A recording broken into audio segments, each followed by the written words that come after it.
Bismillahirrahmanirrahim. इय्याका नअबुदु व इय्याका नस्तईन. अस्सलाम वालेकुम dear students, you are watching your own channel maths time Pak. आज हम लोग adventures in science book 5 chapter number 5 light and sound start करने जा रहे हैं. Light and sound. लाइट क्या होती है? लाइट रोशनी को बोलते हैं और साउंड हम लोग आवाज़ को बोलते हैं. आज हम लोग लाइट और साउंड को स्टार्ट करने जा रहे हैं. तो सबसे पहले टॉपिक हमारे पास natural and artificial sources of light, यानी कि कुदरती. नेचुरल बोलते हैं कुदरती को और आर्टिफिशियल बोलते हैं मसनूई. सोर्सेज ऑफ लाइट रोशनी के ज़राए. ठीक है, रोशनी के कुदरती और मसनूई ज़राए के बारे में पढ़ेंगे. So let's start. How do you feel when you enter a dark room? Can you see anything there? What do you do? इसमें हमें बताया गया है कि जब आप किसी तारीक कमरे में यानी कि अंधेरे कमरे में दाखिल होते हैं तो आप कैसा महसूस करते हैं? क्या आप वहाँ कोई देख सकते हैं? आप क्या करते? Do you switch on a light? क्या आप एक लाइट को ऑन करते हैं? Discuss the role of light with your partner. अपने दोस्त के साथ, अपने साथी के साथ रोशनी के किरदार पर तबादला ख्याल करें.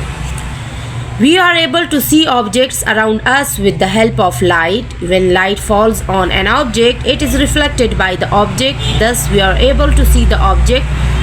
How do we get light? इस पैराग्राफ में हमें बताया गया है कि हम रोशनी की मदद से अपने इर्द गिर्द मौजूद अशिया को देखते हैं, देखने के काबिल होते हैं. जब रोशनी किसी शय पर पड़ती है तो वो चीज़ जो है ना उसको रिफ्लेक्ट कर देती है रोशनी को. इस तरह जब वो लाइट रिफ्लेक्ट करती है तो हम उस चीज़ को देखने के काबिल होते हैं.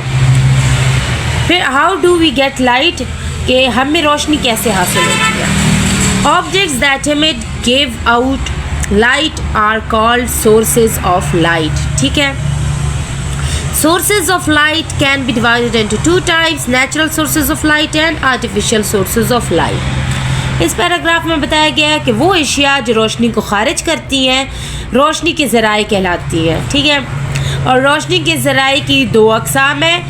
एक हमारे पास कुदरती ज़राए है और एक मसनूई ज़राए है. ठीक है, रोशनी के. यहाँ डियर स्टूडेंट्स वोकेबलरी में हमें नेचुरल और आर्टिफिशियल की डिफिनेशंस दी गई हैं. नेचुरल क्या चीज़ है? Anything that is made by nature, यानी कि कुदरती चीज़ जो खुद बनी होती है, जिसको अल्लाह ताला ने बनाया होता है, वो नेचुरल होती है. और artificial anything that is made by man, इंसानों ने जो बनाई है उसको हम लोग आर्टिफिशियल बोलते हैं.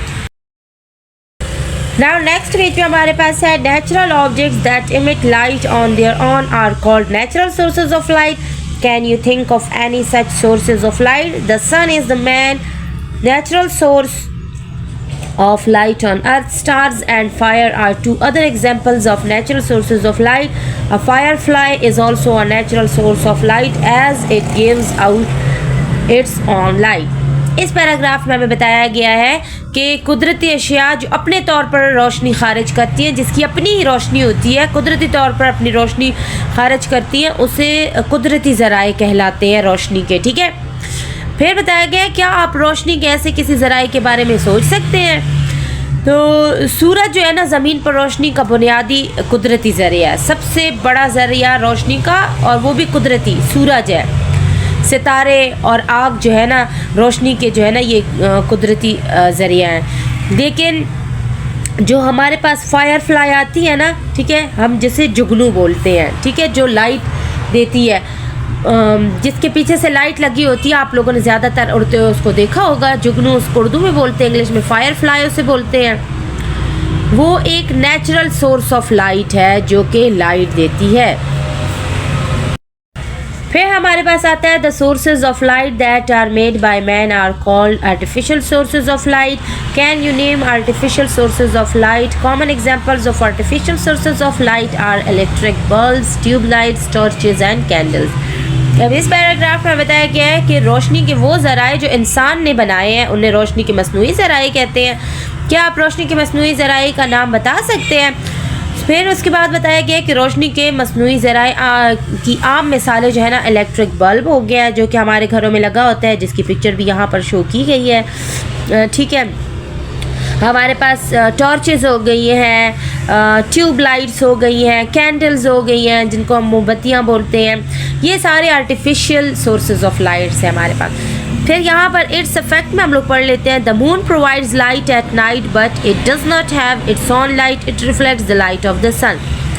चाँद जो है वो हमें रात को रोशनी देता है लेकिन उसकी अपनी कोई लाइट नहीं है, वो सिर्फ सूरज की रोशनी को रिफ्लेक्ट करता है। ठीक है, फिर अनदर इट्स इफेक्ट हमें दिया गया है। The electric bulb was invented by an American inventor Thomas Alva Edison born on 11 February 1847। इससे हमें बताया गया है कि बल्ब जो है ना वो अमेरिका के एक इन्वेंटर कहते हैं, जब हमारे पास कोई चीज़ पहली मर्तबा बन के वजूद में आती है, ईजाद की जाती है ना, तो वो इन्वेंटर होता है। तो बल्ब जिसने इन्वेंट किया था वो था Thomas Alva Edison. Okay dear students, now next है हमारे पास luminous and non luminous objects. ठीक है, अब ये कहते हैं चमकीले और गैर चमकीली एशिया को। ठीक है, जिनकी रोशनी होती है, जो चमक रहे होते हैं वो लुमिनस होते हैं और जो नहीं चमकते वो नॉन लुमिनस ऑब्जेक्ट्स होते हैं। वो क्या चीज़ें हैं, चलिए स्टार्ट लेते हैं। Objects that give out light of their own are called luminous objects. For example, the sun, a candle, an electric bulb, a lamp, etc. वो एशिया जो अपनी रोशनी देती हैं उन्हें नौरानी एशिया कहा जाता है। ठीक है, मिसाल के तौर पर सूरज, एक मोमबत्ती, एक बर्की बल्ब और एक लैंप वगैरह। बर्की बल्ब बोलते हैं बिजली से चलने वाला बल्ब। ठीक है, ये सारे हमारे पास लुमिनस ऑब्जेक्ट्स हो गए जो चमकते हैं। Objects that do not give out light of their own are called non-luminous objects.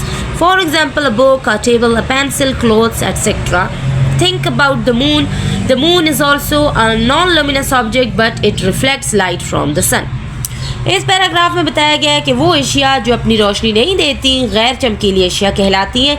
मिसाल के तौर पर एक किताब हो गई, पेंसिल हो गई, कपड़े वगैरह हो गए, ये सारे इनकी रोशनी नहीं होती है। और चाँद के बारे में सोचें, चाँद भी तो एक रोशन चीज़ है लेकिन ये सूरज की रोशनी रिफ्लेक्ट करता है, इसकी अपनी कोई लाइट नहीं है। ठीक है, तो इसको भी हम नॉन लुमिनस बोलेंगे। मून भी नॉन लुमिनस है, लाइट देता है लेकिन सूरज की लाइट को रिफ्लेक्ट कर रहा हो तो उसकी अपनी कोई लाइट नहीं है। तो मून भी अगर आप लोग के पास फिलिंग द ब्लैंक्स में आ जाता है, ये ट्रू फॉल्स में आ जाता है कि moon is a luminous object, आप लोगों ने फॉल्स करना है। अगर नॉन लुमिनस आएगा आप लोगों ने ट्रू करना है। सो इसी तरह ये जो मैंने आप लोगों के लिए हाईलाइटर किया हुआ है, ये सारे आप लोगों के लिए इंपॉर्टेंट थिंग्स हैं जिनको आप लोगों ने देख लेना है। पूरी वीडियो में मैंने इसके हाईलाइट आप लोगों के लिए किया हुआ है। ठीक हो गया, अब आप लोगों को लुमिनस और नॉन लुमिनस ऑब्जेक्ट्स के बारे में पता चल गया होगा कि जो चमक रही होती हैं वो लुमिनस होती हैं। ठीक है, चाहे वो नेचुरल है या आर्टिफिशियल है, लेकिन अगर चमक रही हैं तो लुमिनस ऑब्जेक्ट्स हैं, और जो नहीं चमकती बेजान है, ठीक है, वो हमारे पास नॉन लुमिनस ऑब्जेक्ट्स हैं। नेक्स्ट है हमारे पास ये सारी चीज़ें देखिए, हमारे पास नॉन लुमिनस है और ये हमारे पास लुमिनस है। अब ये हमारे पास आर्टिफिशियल है और ये हमारे पास नेचुरल है, लेकिन दोनों लुमिनस हैं। ठीक है, इस तरह आप लोगों को नेचुरल और आर्टिफिशियल के बारे में, लुमिनस और नॉन लुमिनस के बारे में फ़र्क का पता चल गया होगा। नेक्स्ट हमारे पास है transparent, translucent and opaque objects. ठीक हो गया, different materials allow different amounts of light to pass through them, let us read about them. इसमें हमें बताया गया कि मुख्तलिफ मवाद जो है ना रोशनी की मुख्तलिफ मिकदारों को इनमें से गुजारने देते हैं। तो चले पढ़ते हैं कौन से हैं।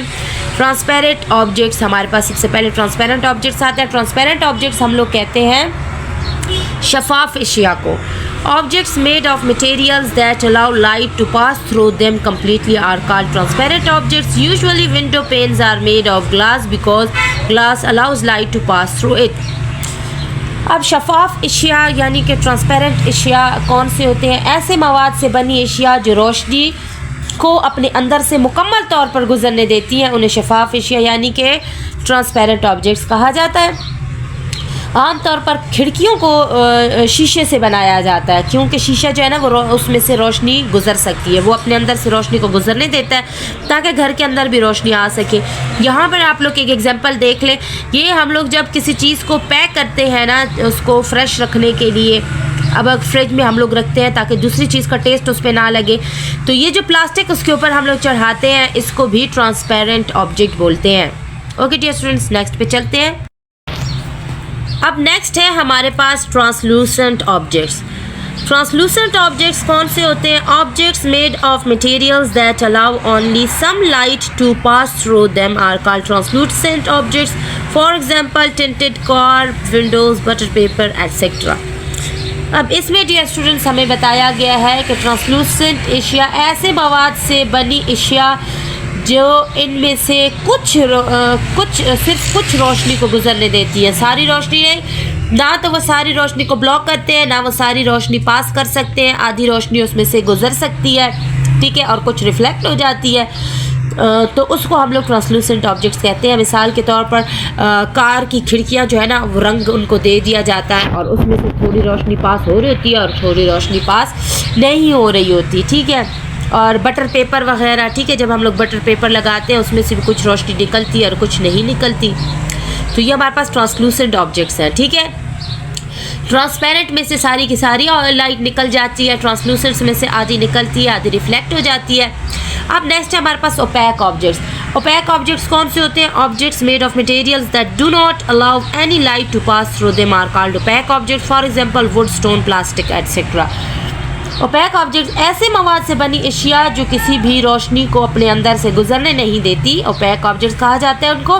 मसलन लकड़ी हो गई, पत्थर हो गया, प्लास्टिक वगैरह.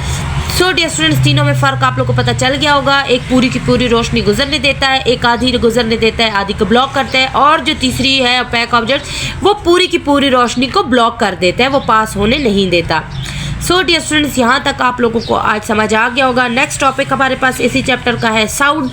वो हम लोग नेक्स्ट वीडियो में इंशाल्लाह करेंगे, इसको कवर करेंगे. तब तक के लिए stay tuned, keep watching, comment करते रहिए. अल्लाह हाफिज़.